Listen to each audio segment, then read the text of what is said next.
Bien le bonjour mesdames et messieurs et bienvenue dans notre émission quotidienne Bonjour d'Algérie, l'émission qui vous provient chaque mercredi en direct de la station régionale d'Oran. Nous sommes le mercredi 21 février 2024, il est 8 heures et c'est un plaisir de vous retrouver comme à chaque fois avec notre humble équipe pour vous servir durant 1h30 de programme qui, je l'espère, sera à la hauteur de vos attentes. Un programme riche et varié qui va comporter au départ 2 événements majeurs universitaires, donc à savoir la journée qui se tiendra donc demain, le 22 février, la journée organisée par l'université d'Oran 1 et sur l'histoire des musulmans en Russie. Donc nous aurons avec nous le professeur Ali Aboud, maître de conférence à l'université Oran 1 pour nous en parler plus en détail. On passera ensuite au deuxième événement, un événement qui s'est tenu avant-hier à l'université Oran 2 cette fois, et c'est la journée scientifique qui a eu lieu sur le développement de l'industrie touristique en Algérie. Donc nous aurons avec nous professeur Mehdi Farhat et professeur Nassima Jemil qui sont les organisateurs de l'événement, qui seront parmi nous pour nous en parler plus en détail. Donc on passera ensuite au volet santé avec un phénomène, un fléau même social qui sévit encore et toujours, à savoir le problème de l'obésité chez les enfants. Donc nous aurons avec nous Dr Nawel Belarbi ainsi que Dr Zineb Chakouri, 2 épidémiologistes au sein de l'Observatoire régional de la santé d'Oran et qui seront parmi nous pour sensibiliser davantage et même prévenir contre ce fléau social. On passera ensuite au volet tourisme avec la très belle initiative initiée par le fameux guide Oran, donc le guide incontournable de la région. Donc nous aurons avec nous le fondateur de ce guide, Zeki Soufi, pour nous parler du nouveau projet de ce guide, à savoir le livre Cousina, un projet prévu pour ce ramadan. Donc il sera parmi nous pour nous donner plus de détails. Et on finit avec de l'art, et pas n'importe lequel, le 9e art, donc la bande dessinée. Et nous aurons avec nous le très talentueux bédéiste oranais, Mohamed Boujella, qui viendra nous parler d'une bande dessinée assez atypique, car c'est une bande dessinée qui s'est concentrée sur un volet historique important, à savoir le parcours de Maurice Audin. Donc il sera parmi nous pour nous en parler plus en détail. Et on va rester dans la même thématique, étant donné que nous sommes à quelques jours passés de la journée nationale du Shahid, une pieuse pensée à nos valeureux martyrs et chouhada qui, au péril de leur vie, ont permis à notre chère Algérie aujourd'hui de vivre libre, souveraine et indépendante. Allah yarham chouhada wa tahia Jazair. Alors avant de commencer avec notre premier invité, on vous laisse avec une chanson patriotique en hommage à nos martyrs et on revient juste après.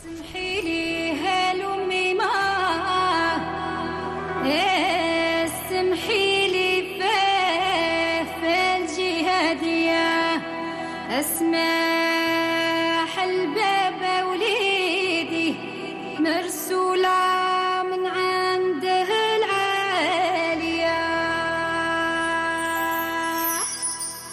جينا من عين مليلة 7 أيام على رجلنا أوصلنا للجبال كم بينا أو فرنسا تسركها علينا الكرتوشي قطع صدرنا البهط وقازكنا رجلنا الرجال تموت بلا شيد فينا والسمحي لي هالحنينا والسمحي لي هالأمي ما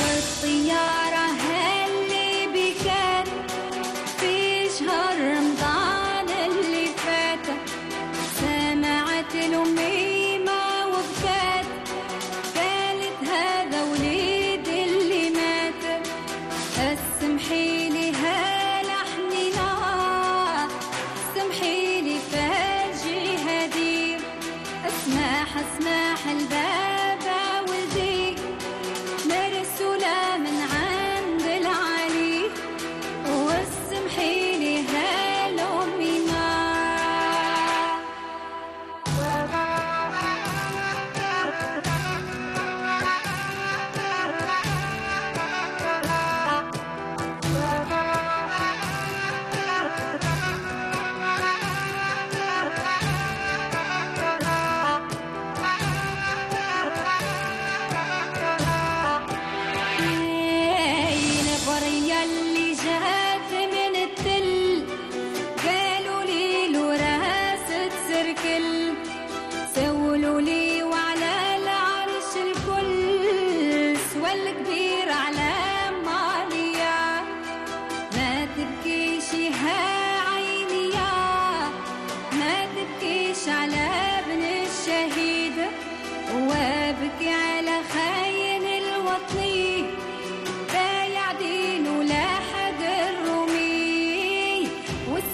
très belle et émouvante chanson en hommage à nos valeureux martyrs. Alors sans plus tarder, mesdames et messieurs, nous allons commencer avec notre premier invité, monsieur Ali Aboud, qui nous vient de l'université Oran 1. Donc monsieur Ali Aboud, marhaba bik, bonjour, merci d'avoir accepté notre invitation et d'être parmi nous aujourd'hui. Merci. Alors, monsieur Aboud, donc, vous avez organisé une journée qui se tiendra demain donc, sur l'histoire des musulmans en Russie. Oui, c'est un sujet dont on ne parle pas beaucoup d'ailleurs. Un sujet assez rare d'ailleurs. C'est assez rare, oui. Mais avant d'entamer ce sujet, il faut qu'on se rappelle de nos martyrs. Oui. La liste est longue. Je cite quelques-uns. Ahmed Zabana, Oui. Didouche, Oui. l'Arbi Ben Mehidi, qui était chef de la 5e zone ici. Oui. Ces hommes qui ont sacrifié, ces jeunes plutôt, Oui, qui ont sacrifié leur vie par abnégation pour que l'Algérie vive, le peuple, pour arracher son indépendance Absolument. d'une puissance coloniale qui est la France. Donc comme tout le monde, il faut exploiter cette occasion pour inculquer aux jeunes que ce sont des symboles qui ont sacrifié leur vie. Oui, et le tour à nous et à nos enfants de protéger ce pays et de protéger cette indépendance qui a été vraiment chère. Et c'est aussi très important de transmettre ce legs historique aux jeunes générations. Oui, à nos jeunes générations. Je dirais même, le symbole, le martyr est un symbole qui a sacrifié sa vie. Absolument. Donc, je dis à nos jeunes, il faut protéger cette patrie qui nous est chère par l'apprentissage et par le travail. Absolument. Et aussi, c'est même le devoir aussi de l'université de sensibiliser davantage et à travers aussi l'organisation de journées qui justement vont approfondir ces thématiques. C'est ce qui se fait aujourd'hui dans les universités, à travers les colloques et les journées d'études dans toutes les universités d'Algérie. Et parmi ces activités qu'on organise chez nous au laboratoire d'études maghrébines, élite et fondation de l'État, que je suis membre ici à Oran, université d'Oran 1, nous avons lié cette occasion à un sujet peu traité, et qui est les musulmans de la Fédération russe ou de la Russie. C'est la Fédération russe, donc ça veut dire pratiquement c'est plusieurs siècles de Russie. Voilà. Donc c'est pas précisé. La Fédération de Russie après la chute du bloc soviétique. Donc cette activité, ce colloque qui mettra le point sur une zone qui se situe géographiquement entre la mer Caspienne et la mer Noire. Cette zone qui est connue par ces conflits surtout sur des intérêts comme les voies navales et les richesses de cette contrée. Et nous avons vu, surtout le XIXe siècle, les guerres entre l'Empire ottoman et la Russie tsarienne. C'est toute cette période que nous allons débattre dans ce colloque qui se tiendra demain dans le département d'histoire, à la faculté des sciences humaines et sciences islamiques. Très bien. Et parlez-nous un peu justement des objectifs de cette journée. Donc, qu'est-ce qu'elle va exploiter? Donc, précisément, c'est l'histoire, comment sont arrivés, comment est arrivée la communauté musulmane en Russie, ou les facteurs qui ont fait en sorte de favoriser cette émergence. Donnez-nous un peu plus de détails. En premier lieu, le premier contact des musulmans avec cette contrée, c'était en deuxième période du 7e siècle, après Jésus-Christ, c'est-à-dire au début du premier siècle de l'Hégire, par la propagation de l'islam dans cette contrée, surtout dans la zone qui est située au nord-ouest de la mer Caspienne et la mer Noire et la Crimée. Donc c'est dans cette contrée où il y a la peuplade qui est surtout les musulmans où les minorités musulmanes, Oui. comme la Tchétchénie, Tchétchénie, ou les Circassiens, les Abkhazies et autres, qui habitent ces contrées. Oui. Et la Russie a préféré jouer la carte de l'inclusivité Oui, inclusivité. des musulmans Oui. de cette contrée. Donc, Et je pense les que- premiers contacts, ou le premier contact des musulmans avec cette contrée, c'était le premier siècle de l'Hégire. Oui. Quelques compagnons du prophète sallallahu alayhi wa sallam, ont participé à propager l'islam dans cette contrée. D'accord. Et j'imagine ensuite, avec l'évolution de la Russie, donc, ce qui est devenu après l'Union soviétique, donc on imagine que la communauté musulmane avait un peu souffert d'une certaine oppression à cette époque-là, Oui. étant donné qu'il y avait un athéisme d'État qui régnait, donc comme une véritable politique, donc de non-religion. Donc, comment comment a fait la communauté musulmane de cette période-là pour essayer d'exercer le culte islamique Je comprends que vous faites allusion à la période soviétique? soviétique. Absolument. C'était les goulags. Oui, absolument. C'était les prisons des goulags. Oui, C'est sur la période stalinienne. absolument. Les oppressions contre toute Toute forme de religion. Oui, Ce n'est pas que les musulmans. absolument. absolument. Mais après la Et chute... toute opposition aussi. toute Voilà, Oui. toute opposition. Surtout après la chute du bloc de l'Est, la Russie a changé sa politique envers Absolument. ces peuplades. Oui, absolument. Car quand on voit aujourd'hui, par exemple, en Russie, il y a quand même un pourcentage assez élevé de communautés musulmanes qui exercent librement Voilà. leur culte sans le moindre problème. La coexistence Absolument. des musulmans avec les chrétiens et autres dans Ouais. cette contrée. C'est l'intérêt de la Russie. Oui, Et le gouvernement russe, à la tête de ce gouvernement, c'est le président Poutine, Oui. a compris que la politique de coexistence entre ces peuplades Ne peut être et que les bénéfique. Russes ne peut être que bénéfique pour la Russie. oui. Comment ça reste un sujet assez rare. Oui, c'est Pourquoi, ça. parlez-nous un peu pourquoi avoir entrepris cette initiative d'organiser une journée qui traite de ce sujet? Il y a plusieurs facteurs. Le premier facteur, c'est le lien qui nous lie avec ces minorités musulmanes, Bien sûr. Oui. et aussi la relation de l'Algérie avec la Russie.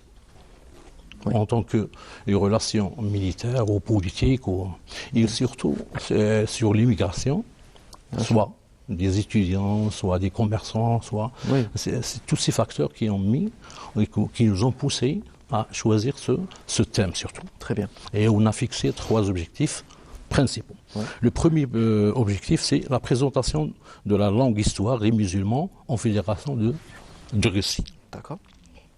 Le deuxième objectif, c'est étudier la politique russe sur la manière de gérer les variables ethniques et religieuses. Ah, ça, c'est Comment très- gère la Ça, c'est Russie très important. Ouais. toute cette peuplade, Ouais.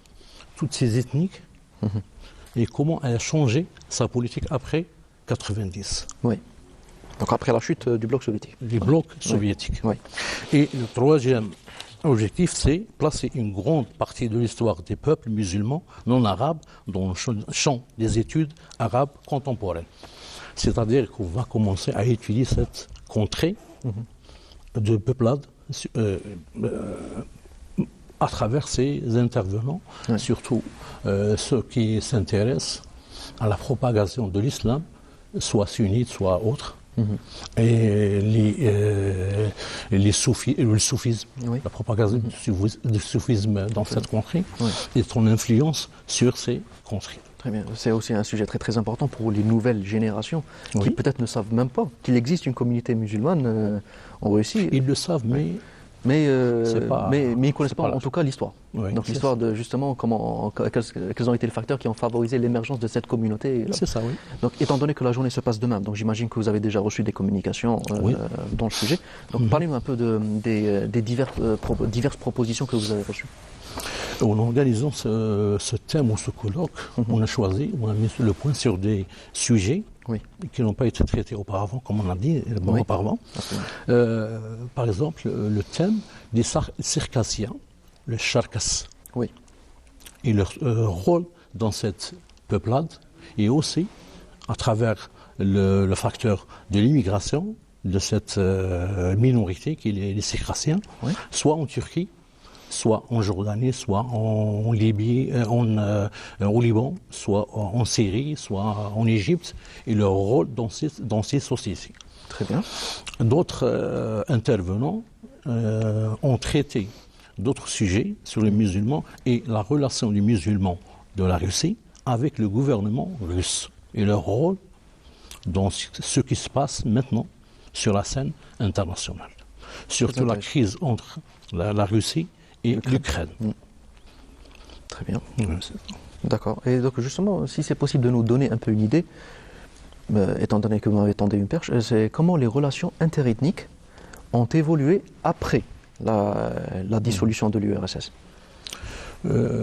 Étant donné qu'aujourd'hui les musulmans sont beaucoup plus acceptés en Russie, quel a été le facteur qui avait justement favorisé cette réinclusion, on va dire, étant donné qu'il y avait eu toute une oppression pendant l'ère soviétique. Oui. Ouais. C'est ça. Je pense que le sentiment de culpabilité, il est présent chez les Russes. Oui. Parce que ils ont traité ces minorités pendant 90 ans, presque 90 ans, par l'oppression. Oui. Par l'oppression. Et ils ont aussi exclu ces peuplades de tout projet concernant le développement de cette terre qui est la Russie. Oui. Mais le gouvernement russe, après la chute du bloc Est, a compris qu'il a besoin de ces peuplades pour développer son pays. Et quand on voit ce qui est devenu aujourd'hui la Russie, voilà. on comprend que ils sont en train de participer au développement du pays. Absolument. Absolument. Donc c'est des citoyens russes en bonne et due forme. C'est ça. Oui. Et autre chose pour les Russes, inclure ces peuplades musulmanes, ça a de l'influence sur le monde islamique. Oui. Sur le monde islamique. En tout cas, d'autres pays occidentaux devraient en prendre l'exemple, étant donné que dans malheureusement plusieurs pays étrangers, sans citer lesquels, plusieurs musulmans se retrouvent toujours ghettoisés, on va dire. C'est toujours c'est les musulmans. Donc non, c'est pas des véritables citoyens. Stigmatisés. Absolument. Oui, Donc juste une dernière question, Monsieur Aboud. Vous, en tant qu'universitaire, comment pouvez-vous qualifier c'est l'importance de ces recherches historiques pour les nouvelles générations d'universitaires, les générations montantes? C'est plus une question d'expertise, on va dire. Oui, c'est ça. Oui. Pour nos jeunes étudiants, ces études sont nouvelles. Oui. Et c'est récente. Oui. Ce que nous voulons, c'est élargir leurs connaissances concernant ces hommes. Et qu'on a cette liaison humaine, religieuse, culturelle avec ces contrées. Et aussi, ça prime le côté politique. Absolument. Et ensuite, ce sera le côté des échanges, soit économiques, soit culturels avec ces hommes. Le monde est devenu une petite... notamment à une ère où tout est connecté. Et tout est connecté. Oui, donc, et vous voyez le taux des étudiants algériens qui étudient dans les universités de la Russie. Oui, absolument. C'est un chiffre grandissant. Donc, et aujourd'hui, même, on peut même qualifier la Russie comme un pays pratiquement frère. Donc, voilà. Donc il est normal que même... C'est 60 ans de relation avec Absolument. de l'Algérie avec la Russie. Depuis l'indépendance d'ailleurs, voire même avant. D'abord. Absolument. Avant l'indépendance. Ouais. En tout cas, on ne peut que saluer ce type d'initiatives qui permettent notamment une meilleure compréhension même de l'histoire au profit des jeunes générations. Donc en tout cas, si vous n'avez rien à faire demain, vous savez ce qu'il vous reste à faire. Donc pour rappel, c'est le 22, donc c'est à quelle heure exactement? À 9h, ça commence à 9h et on a 3 à 6. Très bien.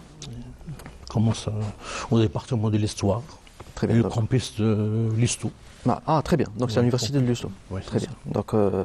Donc rendez-vous pris alors. Donc en tout cas, on peut que vous souhaiter le meilleur courage possible en tout cas dans l'organisation et le succès de cette journée en tout cas. Merci beaucoup Monsieur Aboud d'avoir été avec nous et de nous avoir éclairé sur cette belle thématique qui n'est pas assez approfondie en tout cas de nos jours. Et Espérons que celle-là soit la pionnière d'une longue série de conférences sur le sujet. Merci beaucoup à vous, M. Aboud, et on espère vous revoir très très bientôt, Inch'Allah.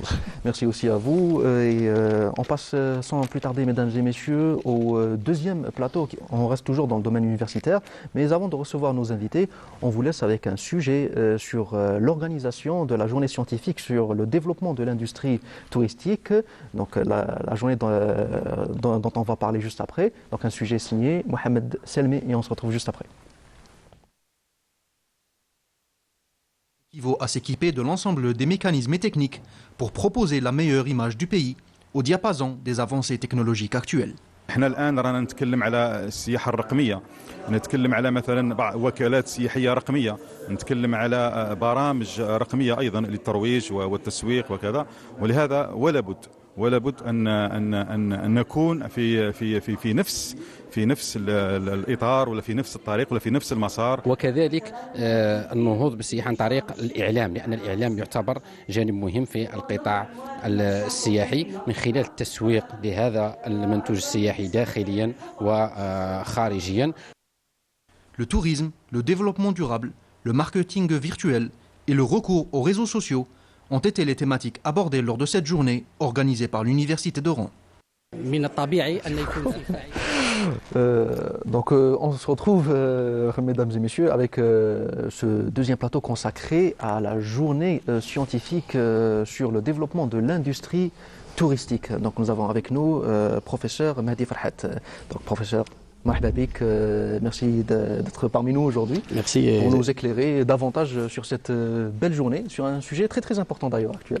Exactement, merci et merci pour votre invitation et à toute l'équipe Canal Algérie. Le plaisir est pour nous en tout cas. Donc on vous présente M. Farhat, donc vous êtes professeur à l'Université Oran 2. Oran 1. Ah, Oran 1. Oui. Mais la journée avait été organisée à l'Université Oran 2. Exactement. D'accord. Donc à l'Université Oran 1.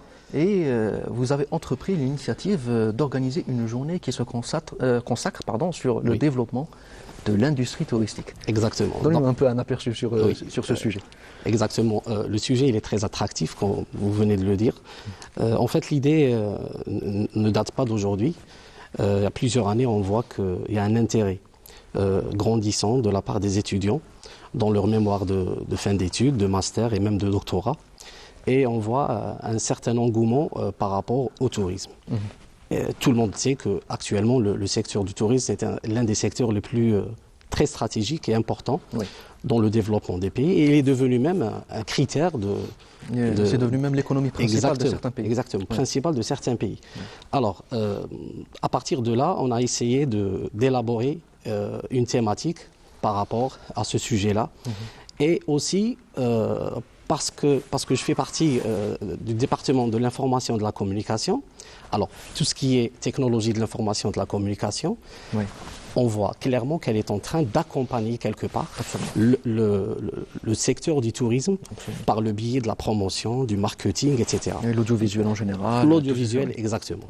Et aussi les médias et le journalisme. Exactement. Donc c'est un sujet qui est très, on va dire, diversifié. Et à partir de là, on a essayé d'élaborer une thématique en essayant surtout d'incorporer le côté académique à travers l'intervention des professeurs dans ce sens-là et aussi les professionnels du tourisme. Parce qu'on a senti, enfin, ça reste un constat qu'il y a un déphasage entre le secteur économique professionnel et le monde académique. Absolument. Et à travers ce colloque-là, on a essayé de créer des liens, les professionnels et aussi ce qu'on appelle le Mujtama al-Madani, les associations qui travaillent dans ce sens-là. Donc on a essayé de faire une synergie entre ces forces-là, ces réflexions-là, et sortir par des solutions. Des recommandations. Exactement. Donc il y a eu beaucoup d'interventions.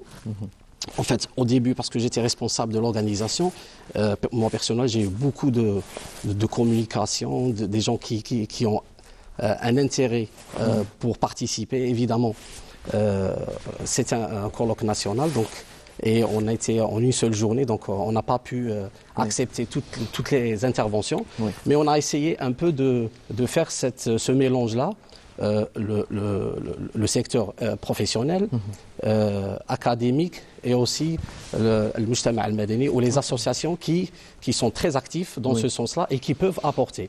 Et le deuxième volet qui est tout ce qui est communication et actuellement surtout tout ce qui est les réseaux sociaux aussi. Absolument, oui, là, avec, Actuellement, les réseaux sociaux sont devenus une plateforme incontournable pour le développement du tourisme et sa promotion aussi.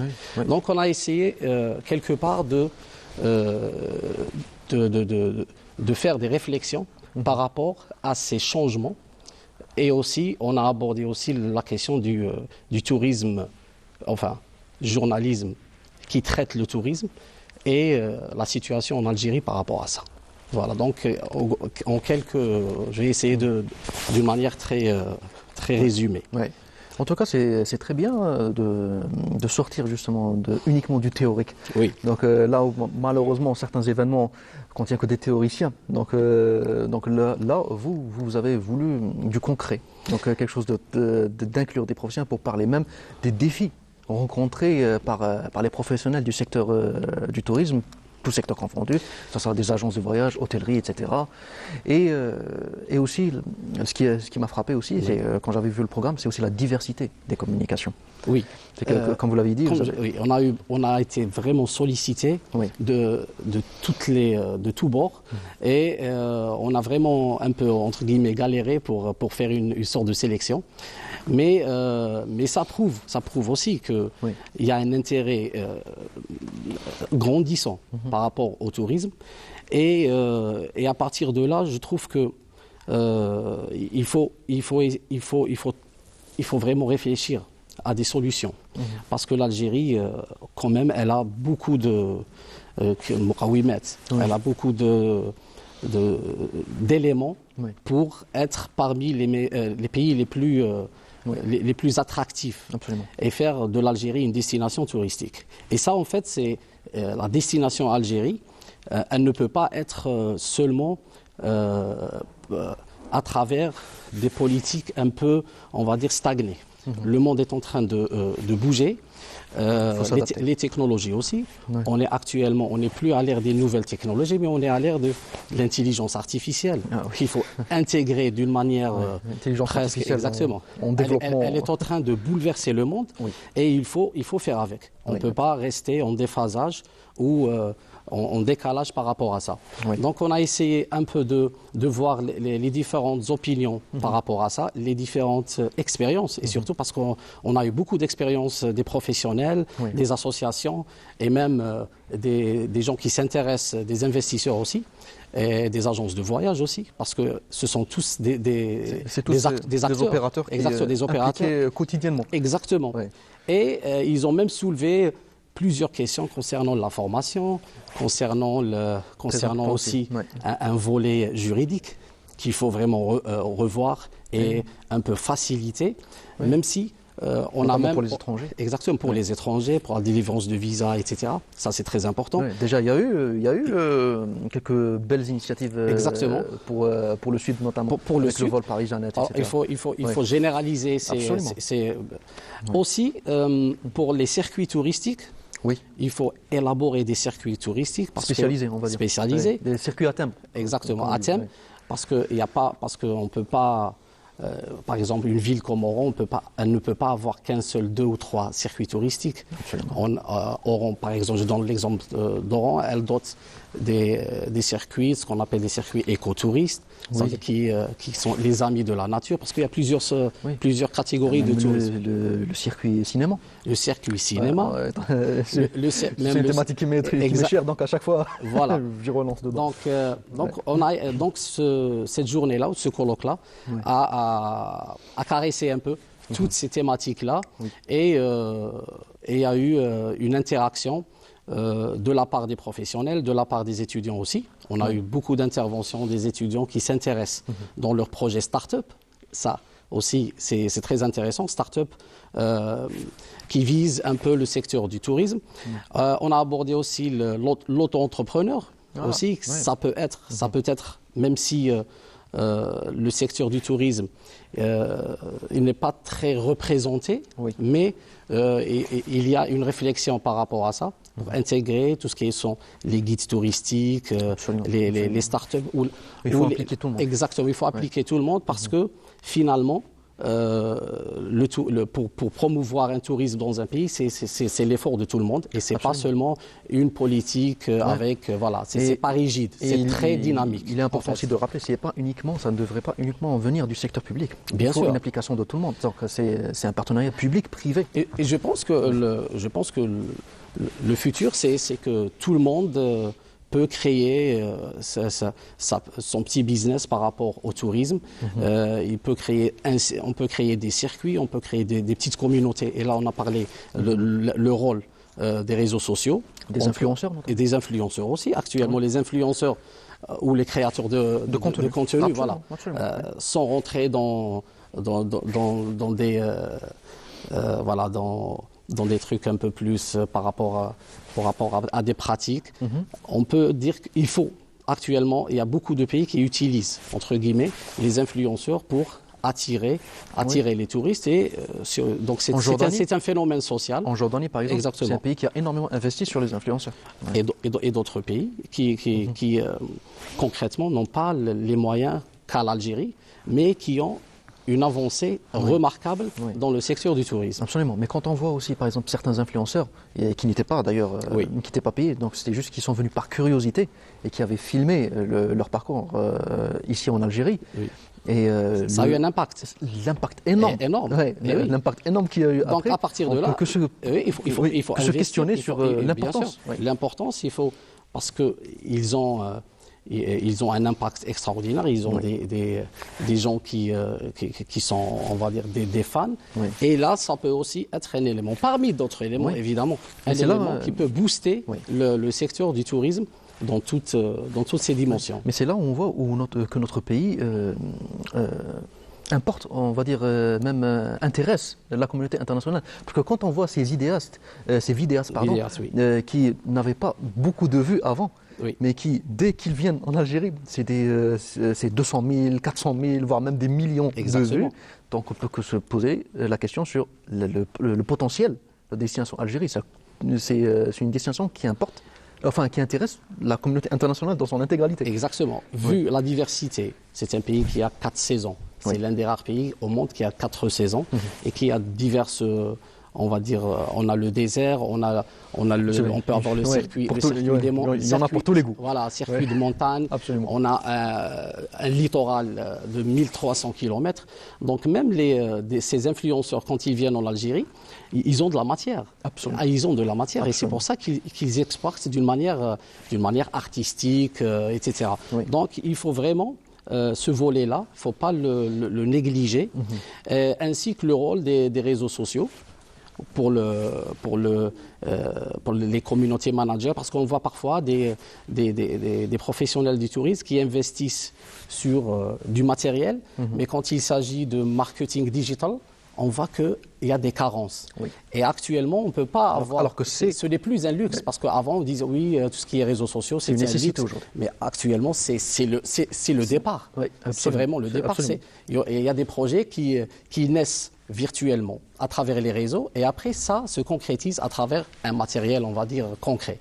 Donc, et là on remarque l'importance des réseaux sociaux par les différentes plateformes électroniques et tout et leur impact, on va dire, financier, business plan, etc.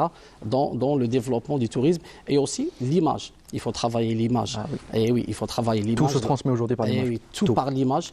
Donc c'est très important. On a aussi abordé le journalisme. Il y avait même une communication de notre collègue, Nesrine Aroua. Exactement. Nesrine Aroua qu'on le salue au passage. Exactement. Donc tout le monde a constaté qu'il y a des carences. Et c'est vraiment peu. On ne voit pas des revues spécialisées sur le tourisme, même si on voit quelques...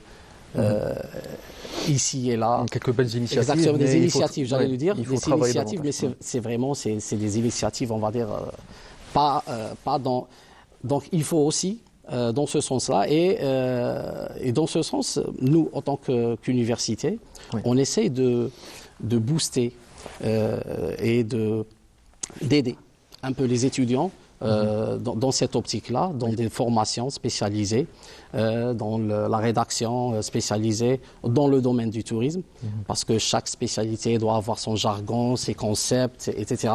Donc nous, en sciences de l'information et de la communication Université d'Oran 1, on essaye un peu de faire tourner la machine dans ce sens-là, et après pour avoir un résultat plus tard, quand les étudiants vont finir leurs études, de se consacrer dans ce secteur-là qui est stratégique et important. Absolument. Voilà. Donc justement, en parlant du secteur Oui. stratégique et important, une dernière question pour vous. Donc c'est une question beaucoup plus globale, donc c'est plus votre expertise dans la spécialité du tourisme. Est-ce qu'on peut aujourd'hui clairement affirmer que le tourisme, c'est l'économie de demain pour l'Algérie? Donc c'est le véritable moteur économique hors hydrocarbures? Oui, c'est pas le premier, mais il fait partie des principaux secteurs économiques qui peut générer un Énorme. PIB extraordinaire. Ouais, créer de l'emploi aussi. Exactement. On est un pays continent, donc on peut. Il suffit une volonté évidemment, une stratégie bien établie et aussi des moyens, ce qui est incontournable. Absolument. Donc effectivement, moi je partage cet avis de dire que le secteur du tourisme en Algérie, il doit être mis en priorité, pour essayer un peu de diversifier les revenus économiques de l'Algérie. Et on a les moyens en fait. On a les moyens en matière d'intelligentsia, j'allais dire. On a un engouement, on a des gens qui sont vraiment passionnés par le tourisme. Absolument. Il faut juste les orienter et les exploiter. Et bien les exploiter surtout. Absolument. En tout cas, on ne pouvait pas rêver d'une meilleure fin, une meilleure conclusion. Enfin, en Merci. tout cas, merci beaucoup, M. Merci à Farhat, de nous avoir donné de votre temps, malgré un emploi du temps très chargé. Donc, pour nous parler davantage et nous éclairer sur cette belle journée, nous espérons vous revoir très très bientôt, Inch'Allah, pour Inch'Allah, d'autres belles Inch'Allah. initiatives. Merci, je vous remercie. Merci aussi à vous. Et on continue, chers téléspectateurs, avec maintenant le volet santé. Mais tout d'abord, une chanson en guise d'hommage à nos frères palestiniens.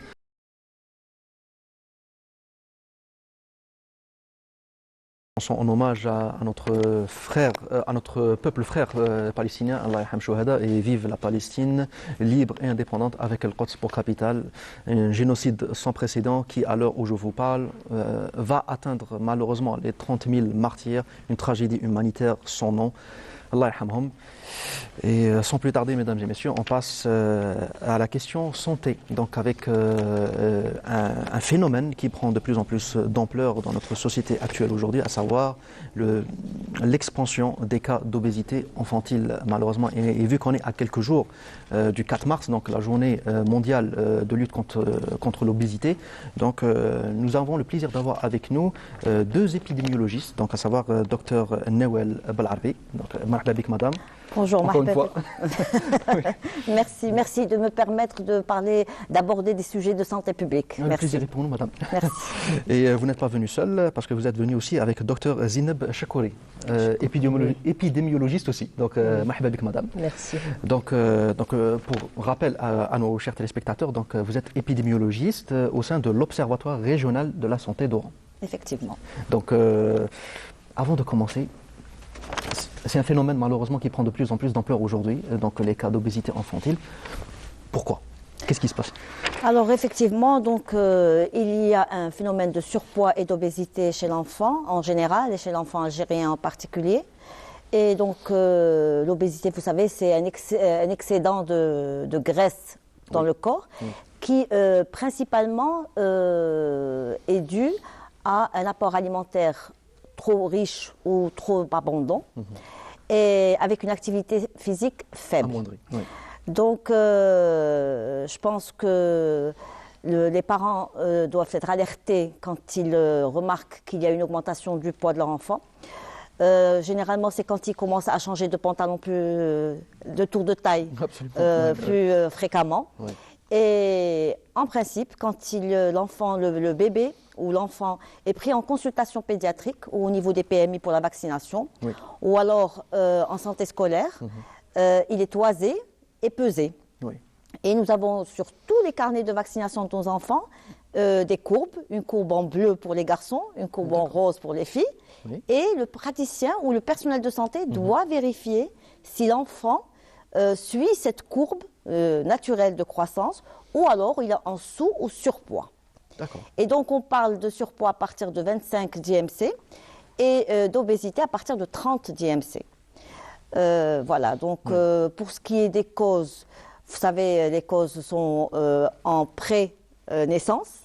Par exemple, une prise de poids très importante chez la maman pendant la grossesse peut être un risque d'obésité et de surpoids par la suite pour l'enfant. Donc c'est une obésité chronique, on va dire.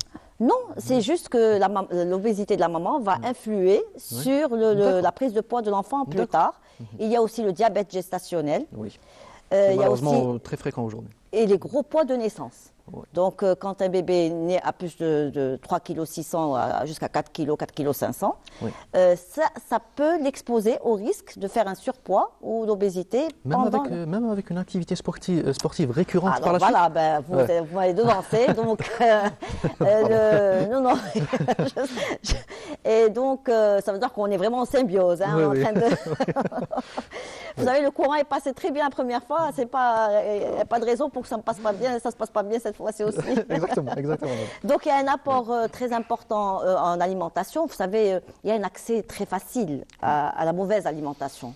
On le voit malheureusement. Les bonbons, les chocolats, tout ce qui est fast-food, les sandwichs et les biscuits très sucrés, très riches en sucré, sucre. absolument, oui. Donc C'est bien tout de le ça, préciser. voilà, tout ça fait Ouais. que l'enfant va avoir une abondance dans son alimentation en sucreries, en gras, avec une activité physique faible. Vous savez que les enfants de maintenant ne courent pas après un ballon, ne s'amusent pas comme avant.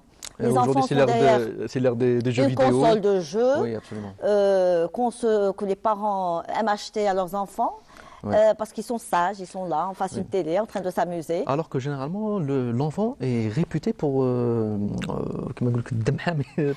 dit qu'un son enfant bouillon. sage n'est pas un enfant normal. Absolument. Absolument. Donc en principe, les enfants doivent courir, s'amuser, crier. Oui, c'est l'hyperactivité.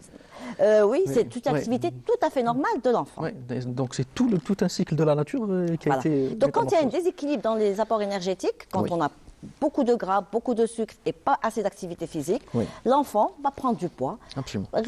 progressivement et après donc on a un surpoids et ensuite après le surpoids il y a l'obésité et voilà donc parfois l'obésité peut être due aussi à une maladie génétique ou à une maladie endocrinienne comme l'hypothyroïdie, Oui. mais là il y a d'autres symptômes. Oui, absolument. Et donc absolument. le pédiatre ou le médecin peuvent poser un diagnostic et aider l'enfant à surpasser cette obésité. Absolument. Il y a aussi la prise médicamenteuse. Il y a certains médicaments Oui, qui favorisent. qui font justement, grossir, oui. donc comme les antiépileptiques et bien sûr les corticoïdes.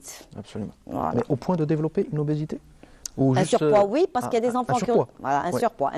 Ouais, mais Bien pas, sûr. mais Pas genre- l'obésité, Donc mais un l'obésité, c'est toujours, il faut toujours maîtriser son alimentation. un surpoids peut mener vers l'obésité. Ouais. Un S'il surpoids. n'est pas pris en charge rapidement. Exactement, Ouais. exactement. Alors, docteur Chakouri, parlez-nous un peu justement de l'ampleur que prend aujourd'hui ce phénomène. Donc, on voit que maintenant, de plus en plus d'enfants sont malheureusement touchés par ce fléau, on va dire. Donc, donnez-nous un peu un aperçu, si vous avez par exemple des chiffres en particulier, pour avoir une idée claire de ce phénomène. Donc, au cours des dernières décennies, Oui. l'obésité a pris de l'ampleur, quel que soit chez l'adulte ou même chez l'enfant. Il faut noter que l'enfant scolarisé est concerné et même l'enfant de moins de 5 ans, ce qui est alarmant. Oui. Donc, à l'échelle mondiale, l'OMS déclare 41 millions d'enfants obèses. Donc, c'est énorme comme chiffre, avec une prévalence moyenne de 5%. Donc, la prévalence mondiale, c'est une moyenne entre les pays pauvres qui souffrent de la famine et des guerres, donc où on trouve une prévalence un peu basse, parce que entre 2 à 3%, Et les pays en voie de développement comme l'Algérie et les pays riches, où la prévalence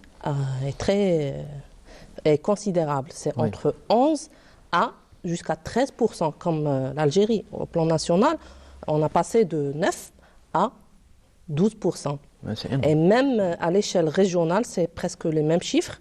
Des études ont été faites un peu partout en milieu scolaire, donc qui ont révélé une prévalence moyenne de 12%. 12%. Donc c'est un chiffre alarmant. Absolument. Donc, Et quels sont les impacts négatifs à long terme? oui, donc l'obésité a des conséquences à moyen et court terme, et non pas à long terme. Ah, d'accord. D'accord, parce que l'enfant Donc va au cas où être- ça pourrait développer d'autres types de maladies qui justement, malheureusement il sont va beaucoup vieillir plus... tôt. Comme entre guillemets, il va vieillir tôt. L'enfant va vieillir tôt. Il va développer des maladies, en principe, qui vont toucher l'adulte après les 50 ans, comme l'hypertension artérielle, Ouais. le diabète, l'insulinorésistance, les maladies du foie. Donc, ce sont tous des maladies qui vont affecter l'enfant Oui, qui souffre de surpoids et d'obésité. très bien. Et même, c'est les conséquences physiques. Il y a les conséquences mentales. Donc, l'enfant qui souffre d'obésité il va souffrir d'harcèlement scolaire entre oui. ses amis, l'isolement, Oui. l'isolement scolaire, et Absolument. même la dépression, qui est un peu négligée en matière de... Mais Oui, c'est qui a très à prendre important. très au Déjà, sérieux. à l'ORS, on travaille là-dessus. Oui. Donc, c'est un peu... Oui, quand on voit par exemple certains pays qui, à cause de la dépression chez les enfants, conduit malheureusement à d'autres catastrophes comme le suicide par exemple. Donc on ne peut que prendre ce facteur, bien qu'on n'en est pas encore là, mais il faut vraiment le prendre très au sérieux avant d'atteindre le pire. Oui. Vous savez, l'enfant, il y a un autre phénomène qui prend de l'ampleur, c'est le manque de sommeil chez l'enfant. Ça c'est les écrans aussi. Vous savez, il y a des études qui ont démontré que l'enfant qui ne dort pas assez ne sécrète pas les hormones de régulation de l'appétit. Absolument. Et Et je donc, pense qu'il cette- faut dormir aussi dans une tranche horaire bien précise. Ah, Donc généralement on dit de 21h au moins à 3h du Un matin. enfant normal, en principe, c'est 8 à 10 heures. Oui. Mais apparemment, il faut. Je suis pas spécialiste, mais selon certains, il faut qu'ils dorment de 21h au moins jusqu'à 6h ou 7h du matin. Ah oui, voilà, Oui, mais bien Ouais. sûr, c'est tout à fait, pour tout le- à Mais fait. pas faut à minuit, garder par la- exemple. Pas à C'est-à-dire minuit. qu'il faut dire bonne nuit à ses enfants très tôt. Et Absolument. plus tôt on leur dira bonne nuit, parce Oui. qu'il faut leur donner le temps de se préparer au sommeil. Absolument. Vous savez, les écrans, par exemple, la télévision, il faut C'est des stimulants. arrêter ça bien avant le dîner. Oui. Et il ne faut surtout pas dîner devant une télévision.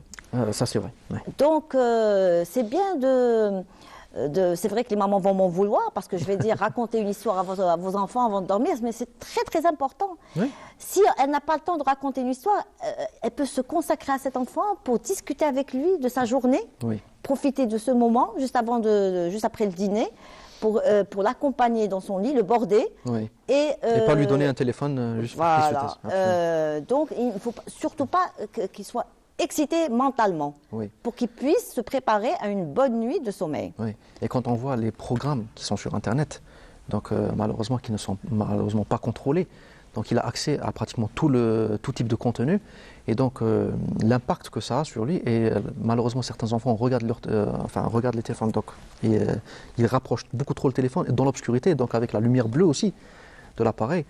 Donc ça peut aussi engendrer certaines formes d'épilepsie.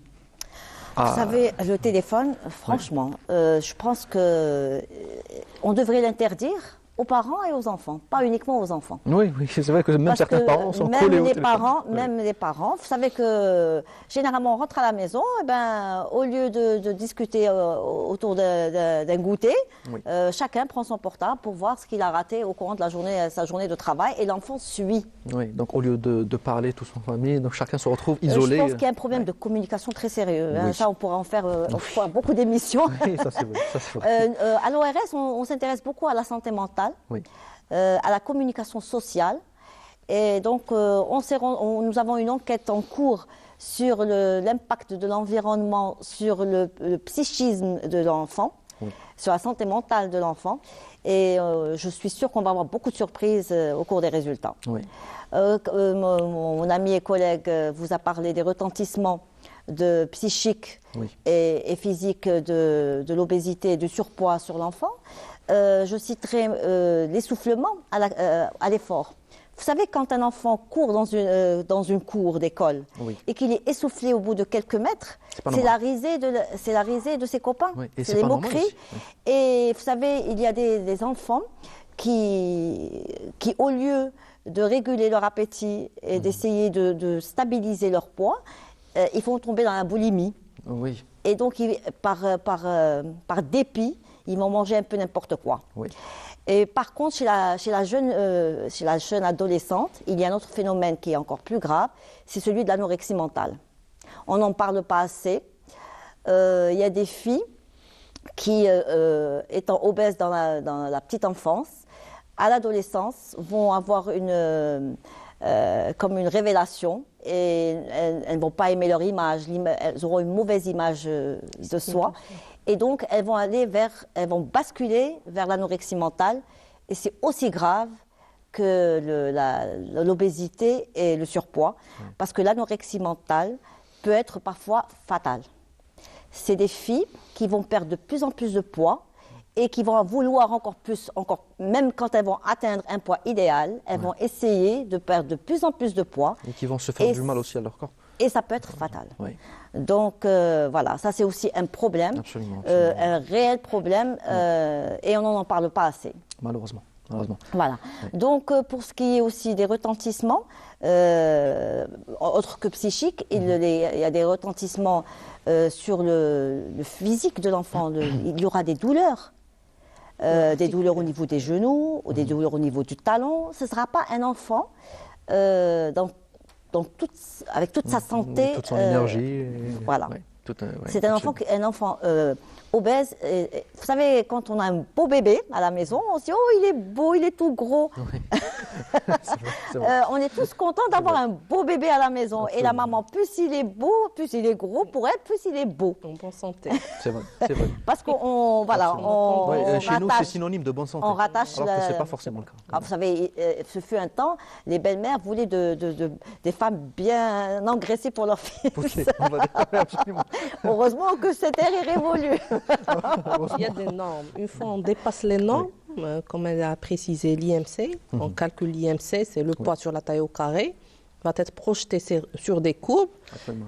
Il y a des normes à respecter. Une fois il dépasse les normes, il faut dans le surpoids et l'obésité. Et justement, et docteur Chakouri, est-ce qu'on peut dire qu'aujourd'hui aussi, est-ce qu'on peut dire que la Covid-19 a eu un impact considérable sur la prévalence de l'obésité chez l'enfant, étant donné qu'on a passé quand même plus d'une année entière sans une réelle activité physique. Donc, est-ce que pour certains enfants, matière de relations, cause à effet, il n'y a pas d'études qui démontrent clairement que... À l'échelle régionale, je parle, il n'y a pas d'études qui ont démontré qu'il y a un lien de cause à effet. Parce qu'on ne peut pas directement prononcer que...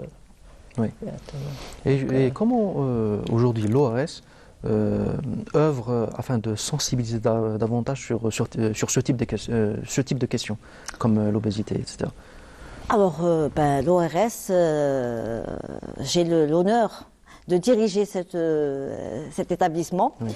Et toute l'équipe de l'ORS, qui est une équipe formidable, base ses efforts sur la sensibilisation et la promotion de la santé, donc à travers des dépliants, des séminaires, des conférences, des interventions au niveau de la radio et de la télévision algérienne. Oui.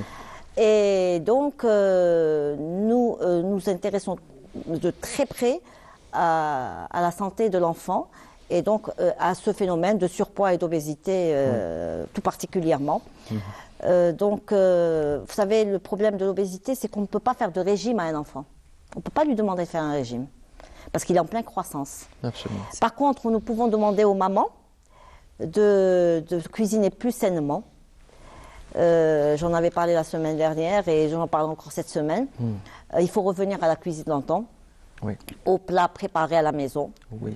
même au Donc niveau on des- revient toujours à l'alimentation. à l'alimentation. Ouais, absolument. C'est la C'est-à-dire base de que tout. les régimes, varié Ouais. et équilibré. Absolument. Voilà. Quand on voit, par exemple, je prends à titre personnel, quand je pars, par exemple, chercher mon journal le matin, donc je trouve une file de parents avec leurs enfants, leur achetant tout type de produits qui n'ont aucune valeur nutritive, donc des jus industriels, des biscuits hyper sucrés, comme vous l'avez dit, pour les goûters de leurs enfants.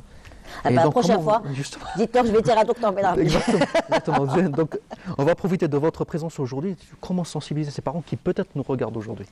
Eh ben, je serais heureuse de savoir qu'ils nous regardent aujourd'hui et qu'ils prennent en considération ce qu'on dit, parce que c'est l'intérêt de leur enfant, Oui. l'homme de demain. Je crois que La femme aussi, tout à fait. oui, L'homme avec un l'homme grand avec un H. grand H. L'homme avec un grand H.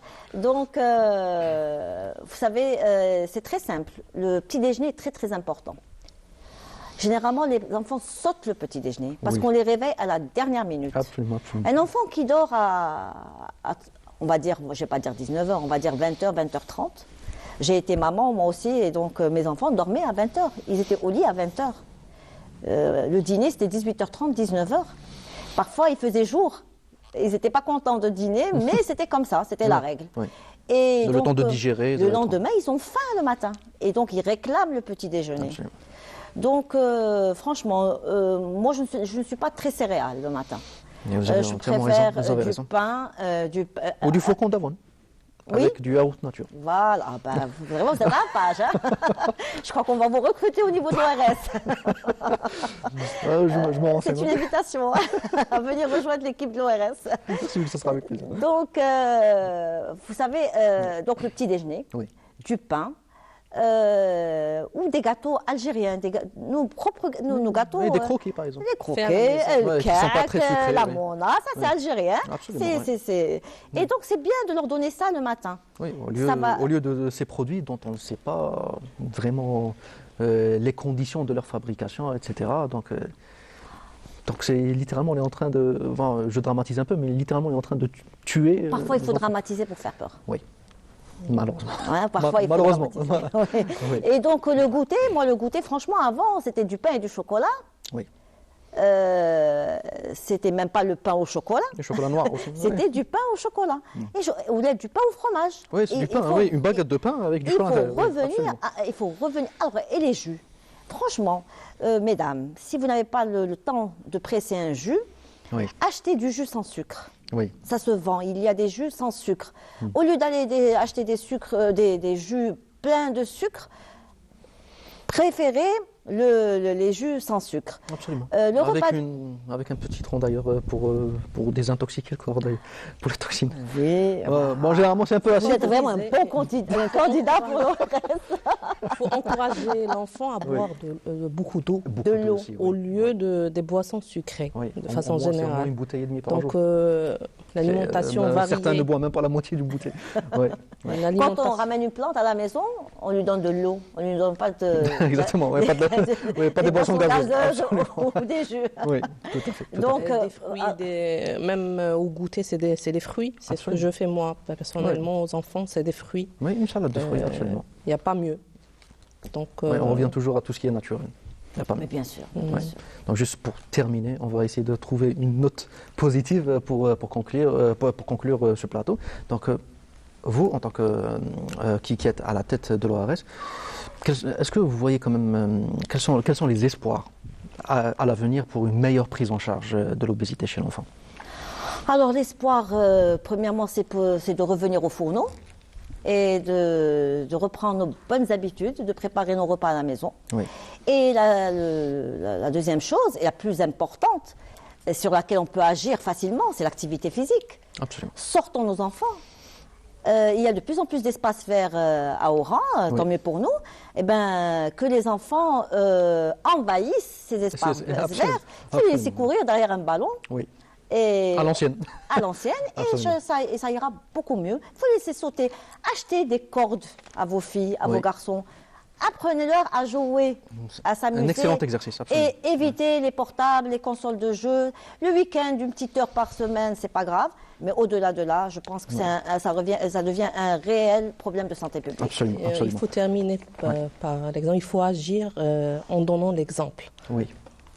Donc, un parent est surveillé automatiquement par ses enfants. Tout à fait. Donc, un parent qui ne respecte pas une hygiène de vie saine, Automatiquement, va pas être, ça va influer sur l'enfant, absolument. Oui. Merci beaucoup, docteur Nawal Baalbi, d'avoir été avec nous aujourd'hui pour nous éclairer encore une fois sur un sujet très très important comme l'obésité infantile, et aussi à docteur Zineb Chakouri d'avoir été parmi nous. Merci. Nous espérons vous revoir très très prochainement pour une autre thématique aussi. Et quant à nous, chers téléspectateurs, avant d'entamer le plateau suivant, nous vous emmenons avec nous dans un voyage à travers le temps, découvrir la Tiret rostomienne, un sujet signé Nabi Noui, lecture Iman Mahroug Ras, et on se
تاريخيا المعطيات التاريخية تتوافق إلى حد بعيد مع المعطيات الميدانية من حيث توزيع المنشآت، وجود المسجد الجامع، وجود المنشآت المدنية التي تحيط به، كذلك بعد ذلك يوجد الأسوار المحيطة بالمدينة كما ذكرنا. لذلك ورد بالمقارنة نجد أنه ورد في المصادر التاريخية الإشارة إلى 4 أبواب كانت تحيط بسور المدينة، اللي هي الأبواب ال4: باب الصفا، باب المنازل، باب المطاحن، وباب الأندلس.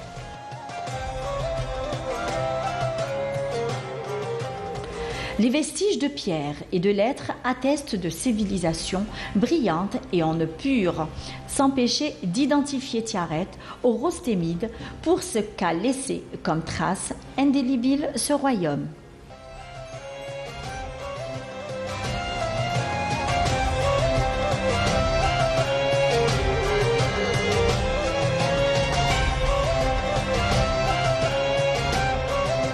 هذه المخطوطات عتيقة وقديمة منذ تأسيس الزاوية نهاية القرن السابع عشر إلى القرن الثامن عشر. مصدرها كانت متواجدة بزاوية سيدي عدة ببلدية سيد الحسني، وكذلك نجد مخطوطات أخرى عند العائلة الشيخ سيدي عدة، خاصة العائلة المختارية الشيخ سيدي محمد المختار. هذا جزء من المخطوطات أخذناه هنا إلى مقر الديوان المحلي للسياحة ببلدية سيد الحسني ولاية تيارت، يحتوي على رسائل وبعض المخطوطات، منها ما هو منسوخ ومنها ما هو مكتوب في اليد. تخصص في القرآن الكريم والعقيدة ورسائل سواء كانت تدور بين الشيخ وهو المؤسس الروحي للزاوية، تسمى زاوية سيدي عدة، تسمى الشيخ سيدي عدة السند الطريقة الشاذلية. الرسائل كانت إما بين الشيخ والأعلام، خاصة أعلام منطقة الغرب الجزائري، أذكر مستغانم وأذكر منطقة غريس ومنطقة البطحاء شلف إلى غاية منطقة مدية. كذلك هو منطقة أخرى كذلك احتوت على أعلام هي منطقة الونشاريس. الرسائل هذه منها ما هو في العقيدة والقرآن الكريم وفي الميراث.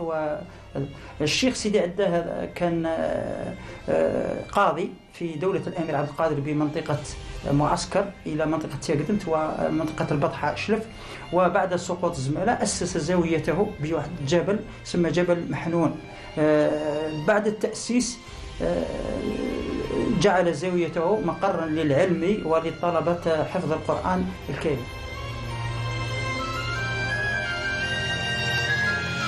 Cette ville qui... Merci beaucoup Nabi Noui pour ce très très beau sujet. Et on reste dans le domaine du tourisme, chers téléspectateurs, avec un projet qu'on connaît tous à Oran, à savoir le guide Oran. Un projet qui a déjà fait ses preuves depuis des années, et il revient cette fois avec une toute nouvelle initiative, un projet pour Ramadan. Donc nous avons avec nous le fondateur du guide Oran, donc Zeki Soufi. Zeki, merci beaucoup d'avoir accepté notre invitation et d'être avec nous aujourd'hui. Merci beaucoup, bonjour. Alors, Zeki, vous êtes le fondateur du guide Oran, oui. Donc, que tout le monde connaît, j'imagine. Donc on va quand même en parler juste un peu, mais cette fois vous êtes venu avec un tout nouveau projet pour Ramadan. Oui, exactement, oui. Donc c'est un projet qui s'appelle Cousina. Donc c'est dans la continuité du projet Guide Oran, donc qui existe pour la promotion de la destination en tant que destination touristique, et aussi pour d'une manière assez originale, on va dire. Oui. C'est plus un carnet de bons plans. Exactement, oui. Oui, voilà, qu'un véritable guide touristique. Voilà, oui, et pas que. Donc il y a le carnet de bons plans. On est présent donc sur le web avec une plateforme web dédiée à la ville d'Oran, oui. Une application mobile aussi. Donc on essaye aussi d'être très actif dans les réseaux sociaux, toujours dans l'idée de la protection, de la promotion de la destination Oran, et de la propagation et la présentation de l'histoire de la ville d'Oran aussi. Absolument, oui. Et tout ce qui est patrimoine et valeurs historiques de la ville. Oui. Voilà. Et cette fois, vous avez voulu vous consacrer sur un projet entièrement culinaire. Exactement, oui. Donc le projet Cousina sera dédié au côté gastronomique de la ville d'Oran, et pas que, donc de toute l'Algérie de façon générale. Donc on prend Oran à titre d'exemple, mais le livre sera dédié à toute la culture et l'art culinaire algérien. Donc aussi dans un souci de protection du patrimoine, de transmission aux générations futures par rapport à la richesse culinaire qui existe en Algérie, oui. Et à cette culture qui un petit peu commence à disparaître, un petit peu tout ce qui est plat traditionnel et tout. Oui, donc, notamment certains plats qui sont de plus en plus préparés. Donc, oui. Donc c'est bien de promouvoir davantage ce type de contenu. Voilà, oui, donc aussi pour pouvoir mettre l'accent sur ce qui nous appartient. Donc c'est très très important de prendre les devants et de ne pas attendre juste des initiatives étatiques ou des initiatives qui soient de plus grande envergure. Donc oui. On essaie à notre petite échelle de participer à ce débat-là, de mettre quelque chose au devant de la scène, donc pour la protection du patrimoine algérien. Très bien. Et donc on va parler un peu maintenant du processus créatif, justement, oui. Parce que c'est un livre. Oui, c'est pas un carnet. Oui. D'accord. Donc ce livre, quels ont été par exemple les critères de sélection des plats? Oui. Quelle est l'équipe avec laquelle vous êtes entouré? Est-ce que c'est des spécialistes en art culinaire? Est-ce que c'est des cuisiniers? Alors, donc, parlons un peu du processus. Voilà, donc pour expliquer un petit peu l'idée, ça sera comme ça a été pour le guide oran, donc ça ne sera pas juste un livre, donc c'est tout un projet. On essaie toujours de jumeler entre ce qui est imprimé et ce qui est en ligne. C'est excellent, donc support physique et numérique. Voilà, exactement. Absolument. Donc il y aura aussi, donc on a dans notre site web toute une plateforme dédiée, toute une partie dédiée à la cuisine, donc dans le site web guideoran.com. Oui. Après, on a développé des réseaux sociaux, un réseau social qui s'appelle Cuisina aussi, donc pour aussi continuer à promouvoir et à présenter les différents plats qui existent en Algérie. Et on aura le petit livret qui sera distribué aussi gratuitement donc, pendant Ramadan, Inch'Allah. D'accord. Donc c'est au niveau de salon, les spots, on va dire. Oui. Alors, ça sera distribué un peu partout, donc au niveau des supermarchés, ça sera distribué directement dans les boîtes aux lettres. On fera quelques animations dans les jardins et dans les parcs aussi pour le distribuer. Mais voilà, donc là où on trouvera la ménagère, donc on sera présent pour le distribuer. Oui.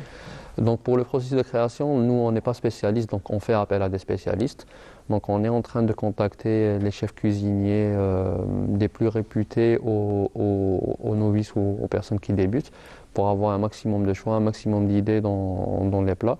Et on va rester vraiment dans des valeurs sûres, donc on va aller vraiment vers les plats les plus importants. Vous me tendez une perche, quels sont les critères de sélection des plats que vous voulez proposer dans le livre?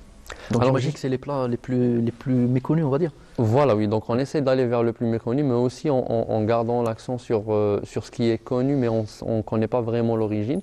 Donc on aimerait participer aussi, encore une fois, à trancher le débat, à enlever toute ambiguïté par rapport à certains plats. Ah d'accord, donc c'est pour que ça soit clair aux téléspectateurs, c'est pas un livre de recettes. C'est un livre de recettes, mais en parallèle, il y a aussi l'histoire du plat. Oui, voilà, on essaiera de mettre ça en avant. Donc il y aura, c'est à la base, c'est à 80% un livre de recettes. Donc le but, c'est vraiment que les gens puissent s'amuser et savourer leur Ramadan. Donc, mais aussi s'enrichir. Voilà, exactement. On essaiera connaître de un peu mieux son histoire. Exactement, voilà. Donc on essaiera de rajouter ça. De mettre en place des informations utiles par rapport au plat, l'historique des plats, et les gens pourront trouver tout ça sur le site web aussi. D'accord. Donc on l'a déjà fait auparavant, mais on n'avait pas vraiment insisté. Cette fois-ci, on a vraiment créé un projet dédié à l'art culinaire algérien et patrimoine gastronomique algérien. Très bien.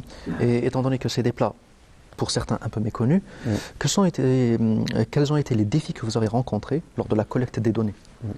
Alors là, c'est vraiment le fait d'avoir des divergences dans l'histoire, c'est-à-dire d'avoir plusieurs versions, d'avoir plusieurs récits sur les plats. Pour les sources historiques, c'est un peu compliqué. Exactement, oui. Donc on n'arrive pas à trouver des sources exactes par rapport à ça. Il y en a très peu, très peu de sources qui parlent du patrimoine culinaire algérien. Donc on est allé vers des sources qui sont assez récentes aussi, mais on est obligé de se baser dessus.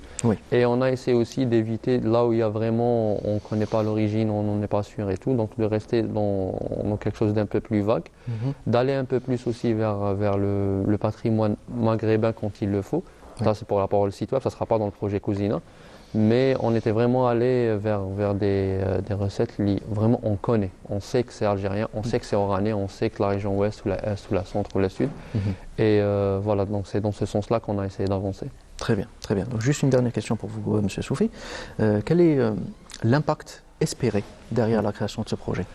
Alors, on aimerait justement que les gens avant tout puissent savourer le Ramadan. Donc c'est vraiment un livre de recettes pour que les familles puissent s'amuser ensemble à les réaliser. Donc on insiste sur ce côté-là. On aimerait faire revivre le patrimoine culinaire algérien. On aimerait que cette initiative soit juste le début de plein d'autres initiatives qui viendront de différents horizons.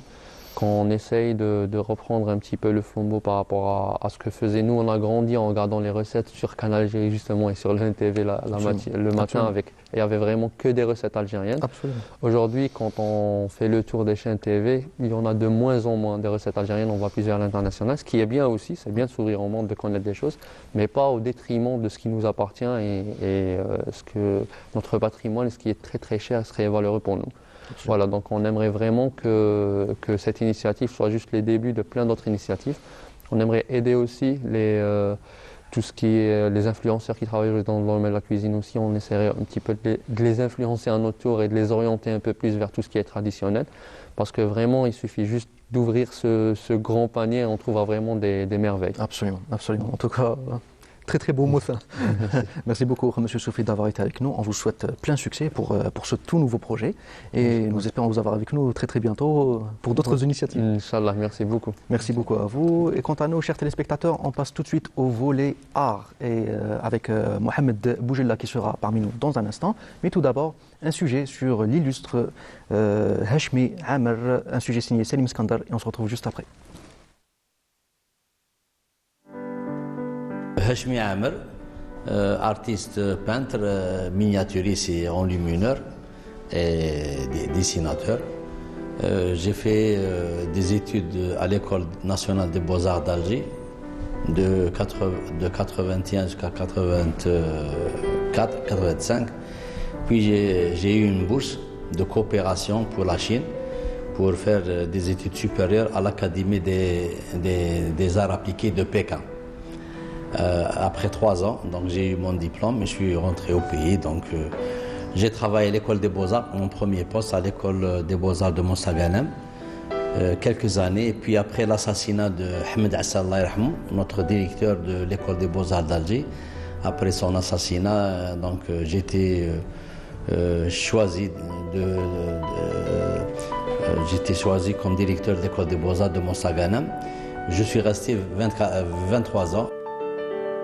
Une grande diversité thématique caractérise sa production artistique. Hashmi Amer exprime en couleur la résonance que produit sur lui ce qu'il voit et tente par la suite de faire émerger des émotions. Dans son travail, Hashmi Amer conjure en quelque sorte la promesse apocalyptique récurrente de la fin imminente de la représentation. Sa peinture est tellement anachronique qu'elle en devient perturbatrice. Une peinture abreuvée de sens poétique, d'émotion, de raffinement, d'enchantement pour l'œil, mais en même temps de réalisme. Elle représente tout ce que rejettent les tendances à la mode. Si Hashmi Amer navigue désormais dans le sujet de la migration clandestine, c'est directement lié à sa région. L'actualité de cette dernière a obligé le peintre à réagir avec ce qu'il pouvait le mieux. Son œuvre « Naufrage en Méditerranée » s'imposait à lui beaucoup plus comme un devoir de témoigner et de sensibiliser. C'est un sujet d'actualité et je ne peux pas être indifférent en tant qu'artiste. Je vis à Mostaganem et il y a beaucoup de gens, des jeunes surtout, qui partent à partir de notre côte. Et c'est vraiment un drame pour les familles, surtout la maman. Et dans mes travaux, on trouve chaque fois des femmes et c'est elles qui souffrent le plus. Et j'ai vu ça à travers les médias, j'ai vu les femmes pleurer, les tantes, les sœurs et tout. Et ça fait très très mal au cœur. Là, à travers mon œuvre, je ne fais pas de la politique. L'artiste est là pour sensibiliser les gens, afin de trouver des solutions, pour mettre fin à ce fléau.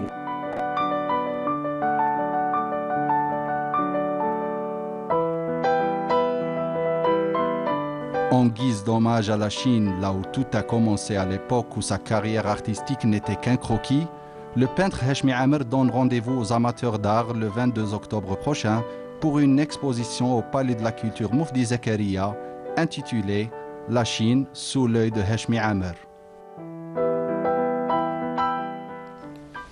Merci beaucoup Selim Skandar pour ce beau sujet consacré à l'illustre Hashmi Amer, un très très grand artiste algérien originaire de Mostaganem. Donc on reste, mesdames et messieurs, toujours dans la thématique de l'art, mais cette fois avec le 9e art, comme je vous l'ai dit au début de l'émission. Ça sera avec Mohamed Boujella, un artiste oranais qui a consacré toute une bande dessinée à la personnalité de Maurice Audin. Donc un sujet assez compliqué d'ailleurs. Donc bon, déjà de toute façon, Mohamed Boujella, merci beaucoup d'avoir accepté notre invitation et d'être parmi nous aujourd'hui. الله يسلمك والله الشكر موصول لكم اللي على هذه الاستضافة ونرحب بجميع المشاهدين اللي راهم يشوفوا فينا الآن. صباح الخير. Donc Mohamed Boujella, vous êtes enseignant en sciences islamiques et en même temps vous enchaînez une carrière de BDiste à côté. Donc vous êtes à votre 4e bande dessinée, c'est ça? نعم الالبوم الرابع هذو اللي خرجوا وزوج راهم اونكور. Ah, d'accord, donc vous prévoyez aussi d'autres. Mais ce qu'on retient en tout cas dans votre travail, c'est les thématiques.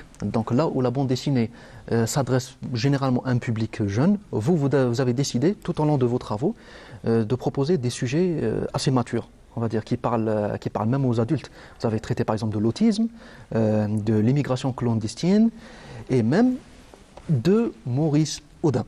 Donc là-dessus, je ne sais pas si on peut avoir un gros plan sur l'album. Donc voici la couverture, la très très belle couverture de la bande dessinée consacrée à Maurice Audin, réalisée par Mohamed Boujella. Alors Mohamed Boujella, quelle a été votre inspiration? Pourquoi vous avez décidé de vous attaquer à un sujet aussi difficile qu'un sujet historique consacré à Maurice Audin? على كل حال احنا كفنانين لازم نوصلوا رسالة. وي. والثورة الجزائرية معروفة على كل حال، ماذا بينا حنايا خاصة الآن الشباب ما راش يقرا بزاف في وقت الطابلات واللي سمارت فون وغيرها من الأمور. ما راهيش كاينة بزاف قراية على الكتاب، بصح لا بون ديسيني ما زالت كاين فئة كبيرة من الشباب تقراها. فأنا اغتنمت هذه الفرصة وين نعرف بالثورة الجزائرية عن طريق الفن التاسع. والفكرة تاع موريس أودان شغل هي ستان روبير في الجي وين كاع الناس تعرفها. موريس أودان بصح لو بيرسوناج هذا اللي سمينا عليه ما نعرفوش. وانا في الاولى كوهراني بغيت ندير احمد زبانة على كل حال. مين بديت نبحث وكاع لقيت باللي مخدوم الفيلم تاعه واجد. ماذا بيا نروح نفيزي حاجه اللي ما كانش. Absolument, oui.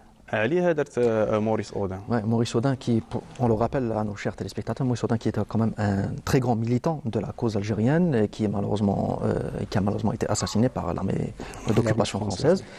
Donc, quand vous vous attaquez à un sujet comme celui-là, j'imagine que ça doit être assez compliqué pour les recherches, pour votre travail.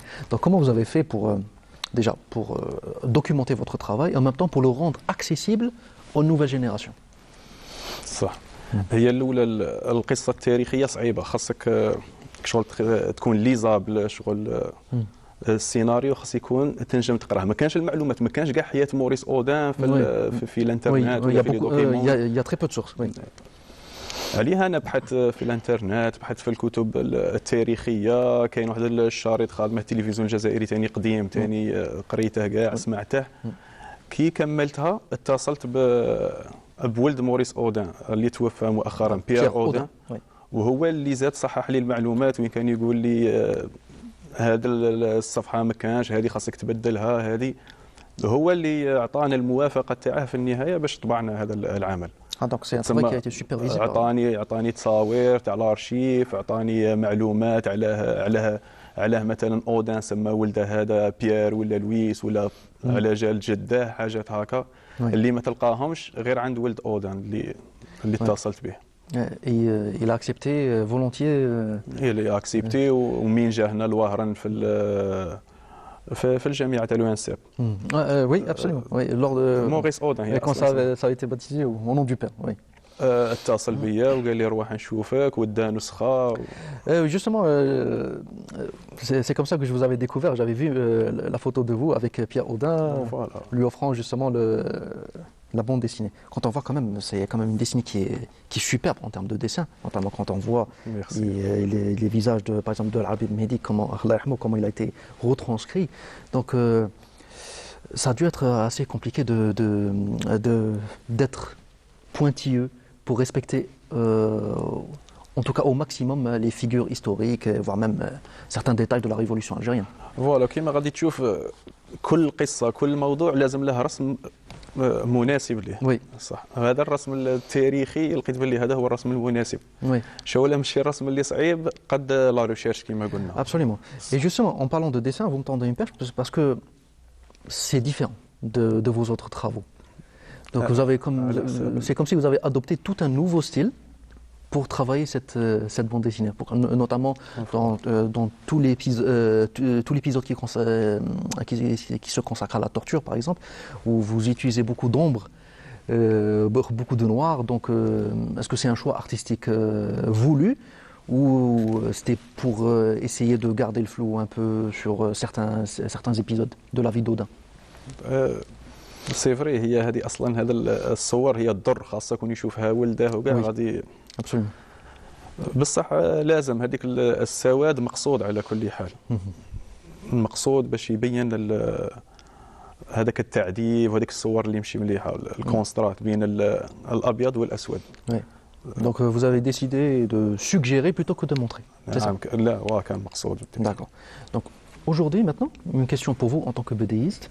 Est-ce qu'aujourd'hui la bande dessinée, la BD, est-ce qu'elle a un rôle très très important pour la transmission de l'histoire au profit des nouvelles générations, étant donné que vous l'avez dit vous-même, les nouvelles générations ne lisent plus beaucoup malheureusement. Donc est-ce qu'aujourd'hui la BD s'impose comme un moyen nécessaire pour transmettre tout le legs historique, notre patrimoine, etc. بالتأكيد هي وسيلة ضرورية باش نعرفوا بالتراث تاعنا وبالتاريخ تاعنا. بما ان كما قلت لك الشباب خاصة هذاك الفن الياباني وكاع وين احنا ثاني شغل نرسموا بالفن الياباني شخصيات جزائرية. صح هذه باش نجبدوا القارئ. نعم. لاخاطش حتى نديروا في بعض الاوقات هكا قوى خارقه جزائريه مانيش عارف انا قصص تاريخيه تاع الغول تاع الونجا تاع بطريقه شغل يابانيه باش نجبدوا هذا المشاهد ولا هذا القارئ خاصه الشاب. Aujourd'hui il y a un très grand intérêt pour le manga de la part des jeunes lecteurs. Le manga, voilà. Et vous avez fait aussi vous avez eu un petit parcours dans le milieu de la manga. درتها على الصحراء على الجنوب الجزائري ومانغا ثاني. Absolument. Donc juste une dernière question pour vous, Monsieur Boujella. Quels sont vos futurs projets? Vous avez dit que vous travaillez sur 2 nouveaux ouvrages. Donc donnez-nous un peu une idée, en exclusivité à la télévision. غادي نواصل في التاريخ الجزائري وشخصيه ثاني ماشي معروفه بزاف في التاريخ الجزائري مع ان كان عندها تاثير كبير في اندلاع الثوره اللي هو عباس الغرور. عباس الغرور الخنشلي تاع خنشله. كان من المفجري ثوره اول نوفمبر. راني نخدم عليه لابون. Très intéressant sujet. راهي شويه Ça avance lentement mais sûrement. راهي كاينه هذا راهي قريبه ان شاء الله. Très bien. ممكن في الصيف ممكن تكون جاهزه. Inch'Allah. En tout cas, j'espère que vous serez parmi nous pour nous en parler plus en détail à la télévision et pour le présenter en exclusivité. Avec plaisir, Inch'Allah. En tout cas, merci beaucoup Mohamed Boujella d'avoir été avec nous aujourd'hui pour nous parler de ce très très beau travail. Vous êtes une fierté quand même pour la région d'Oran, donc merci beaucoup d'avoir été parmi nous. Et aussi merci à vous, chers téléspectateurs, de nous avoir suivis jusqu'au bout. C'est déjà la fin de cette émission. J'espère que vous avez passé un excellent moment en notre compagnie. Un grand merci à l'équipe technique ainsi qu'à l'équipe à la régie pour avoir assuré le bon déroulement de ce numéro. Si vous voulez nous revoir en replay, vous pouvez toujours nous retrouver sur notre page Facebook Canal Algérie ou encore sur notre chaîne YouTube Canal Algérie. Prenez bien soin de vous, passez une excellente journée. Quant à moi, je vous dis à très bientôt. Au revoir.